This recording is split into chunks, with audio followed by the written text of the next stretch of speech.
Party मुख्यालय पहुंचना शुरू हो गए हैं। भारी संख्या में यहां पर जो आम आदमी पार्टी के पार्षद हैं, नेता हैं, वो मुख्यालय में मौजूद हैं। लगातार बैठक चल रही है और आगे की रणनीति तय की जा रही है कि किस तरीके से मेयर का चुनाव किया जाएगा, किस तरीके से वोटिंग होगी और किस तरीके से डिप्टी मेयर और जो स्टैंडिंग कमेटी के सदस्य हैं उनका चुनाव होगा और किस तरीके से वोटिंग करनी है।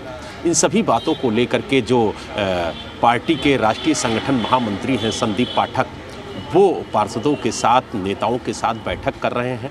इस वक्त पार्टी के मुख्यालय में जो आम आदमी पार्टी के विधायक हैं वो भी मौजूद हैं, जो राज्यसभा सांसद हैं वो भी मौजूद हैं। तो यानी कुल मिला के ये कह सकते हैं कि एक रणनीति तैयार की जा रही है भारतीय जनता पार्टी के किले को भेदने के लिए, क्योंकि भारतीय जनता पार्टी ने जिस तरीके से स्क्रिप्ट लिखी है उसमें कहीं ना कहीं आम आदमी पार्टी फंसती हुई नज़र आ रही है। यही वजह है कि अब आम आदमी पार्टी ने मोर्चा खोल दिया है और पूरी तैयारी के साथ अब मेयर और डिप्टी मेयर चुनाव में उतरने जा रही है। तो यानी कुल मिला के बात ये कह सकते हैं कि आम आदमी पार्टी भी चुनाव को लेकर के पूरी तरह से तैयार है। यही वजह है कि चाहे वो मेयर के प्रत्याशी हों, चाहे डिप्टी मेयर के प्रत्याशी हों, चाहे स्टैंडिंग कमेटी के मेंबर पद पर लड़ रहे प्रत्याशी हों, सभी इस वक्त पार्टी मुख्यालय में मौजूद हैं। अगर हम नंबर की बात करें तो मेयर पद के लिए जो चुनाव होना है उसमें 150 वोट आम आदमी पार्टी के पास हैं और 113 वोट जो हैं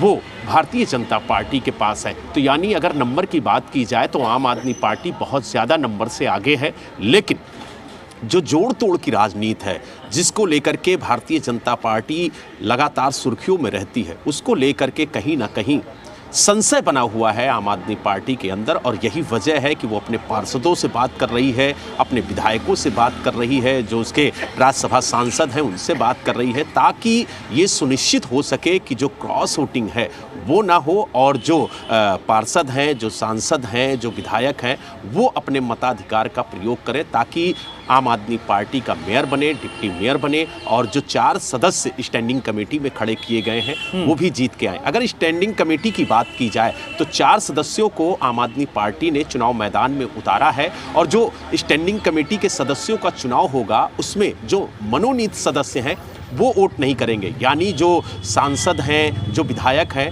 वो वोट का प्रयोग नहीं करेंगे। सिर्फ जो नवनिर्वाचित पार्षद हैं वही अपने मताधिकार का प्रयोग कर पाएंगे। तो ऐसे में जो स्टैंडिंग कमेटी के लिए मेंबर चुनाव मैदान में हैं उनमें भी अगर नंबर की बात की जाए तो आम आदमी पार्टी का नंबर काफ़ी ज़्यादा है, लेकिन कहीं ना कहीं जो मैं पहले भी कह रहा हूं और अभी भी कह रहा हूं कि जो जोड़ तोड़ की राजनीति है वो कहीं ना कहीं हावी होती हुई इस चुनाव में दिख रही है। और शायद यही वजह है कि इस जोड़ तोड़ की राजनीति को तोड़ने के लिए आम आदमी पार्टी बैठक कर रही है और आगे की रणनीति को तय कर रही है ताकि इस चुनाव में आम आदमी पार्टी को शानदार जीत मिल सके। जी ठीक है, तरुण का रुख कर लेते हैं। तरुण इस वक्त निगम के मुख्यालय के बाहर मौजूद हैं।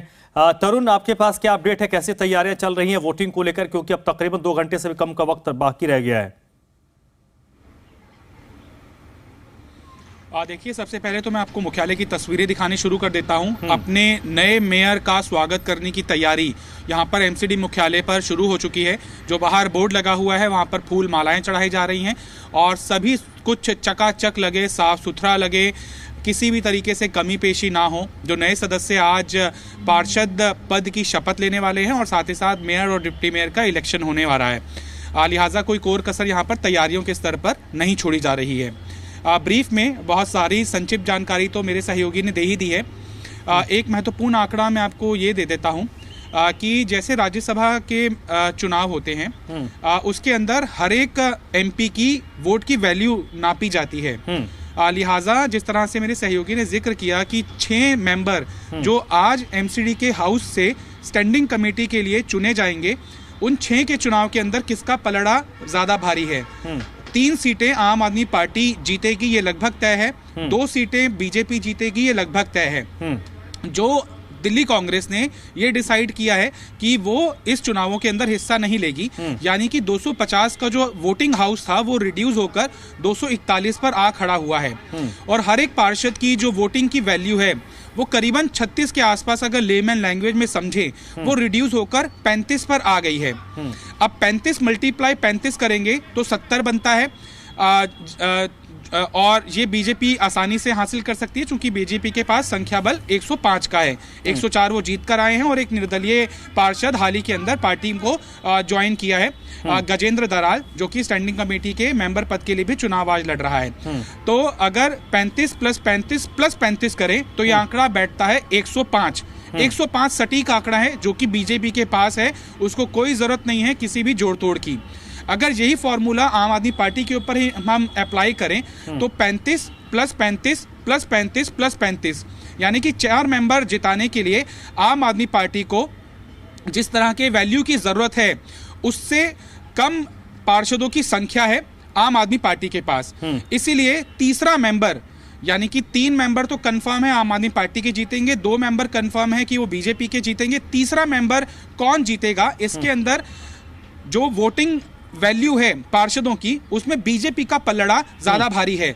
और दिल्ली कांग्रेस के इस चुनावों के अंदर हिस्सा ना लेने की वजह से 9 पार्षद रिड्यूस हो गए हैं। 241 के हाउस में जो वैल्यू है पार्षदों की वो 35 से रिड्यूस हो जाएगी, जिसके कारण आसानी से बीजेपी का तीसरा सदस्य स्टैंडिंग कमेटी के लिए चुना जाएगा। अब 3-3 अगर मेंबर यहां से चुनकर जाएंगे और जोन कमेटियों के जो चुनाव हैं जो कि 12 की 12 हैं, स्टैंडिंग कमेटी के अंदर 18 मेंबर होते हैं, 6 तो हाउस से चुने जाते हैं, 12 अलग अलग जोन से चुने जाते हैं। जो एल्डरमैन एलजी ने दिए हैं वो 3 जोन के ऊपर दिए हैं, सेंट्रल जोन के ऊपर, नरेला जोन के ऊपर और सिटी जोन के ऊपर। यहां पर एल्डरमैन वोट डालने का अधिकार रखते हैं। अगर बीजेपी का जोड़ तोड़ कामयाब रहा, जिस तरह से दिखाया जा रहा है कि चुनाव है मेयर पद का, लेकिन बीजेपी असली दांव स्टैंडिंग कमेटी के चेयरमैन पद के लिए खेल रही है। अगर ये सीधा दांव पड़ा तो बीजेपी स्टैंडिंग कमेटी का पद हथिया लेगी, जिसका आज हमें ट्रेलर देखने के लिए मिलेगा। ठीक है, बिल्कुल ये एक जोड़ तोड़ जिस तरीके का है, जो समीकरण तरुण आपने बताया, इससे आम आदमी संभवतः उतने वाकिफ नहीं होंगे। आम आदमी विशेष तौर पर जो फोकस जिसका आपने जिक्र किया कि मेयर कौन होगा, डिप्टी मेयर कौन होगा, इसको लेकर ज़्यादा फोकस रख रहे हैं। लेकिन निगम को संचालित करने में स्टैंडिंग कमेटी का एक बड़ा रोल होता है और वहाँ पर मेंबर्स कौन चुनकर आते हैं, किसकी संख्या ज़्यादा होती है, ये भी बहुत महत्वपूर्ण हो जाता है। एक बार फिर से बलराम का रुख कर लेते हैं। बलराम, मेयर और डिप्टी मेयर इस पर विशेष तौर पर नज़र होगी, खासतौर पर मेयर कौन होगा। और मेयर दिल्ली नगर निगम का होना अपने आप में एक बड़ी बात होती है, बड़ा चेहरा होता है, आपको राष्ट्रीय स्तर पर पहचान मिलती है। आम आदमी पार्टी ने अपने तरफ से अपने पूरे गोटी तो फिट किए होंगे, भारतीय जनता पार्टी की क्या रणनीति है मेयर को लेकर?